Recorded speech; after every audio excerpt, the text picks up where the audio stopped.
This is the second time ma president bedo whistleblower. The first time waneno ka Uhuru wacho there was an amount malal every day. So kochako duogo ir ker ma Ruto, another thing ochako whistleblow about corruption. So it is there, okwanya tamore no onge, we are living with it, but we should fight it. Nyaka wagore kode.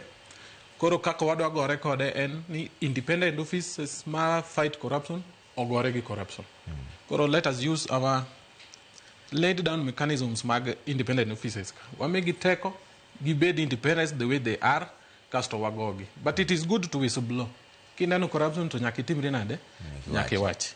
Koro gigima kero timo no wamorgo, kech koneno to nyaka otimre nade? Nyaka owuo. And mano is one of his role. Nyaka kech en jotij jopiny. Ka giri jopiny kethore kata yako, to en tij ker mar wacho nang'owa, corruption is somewhere.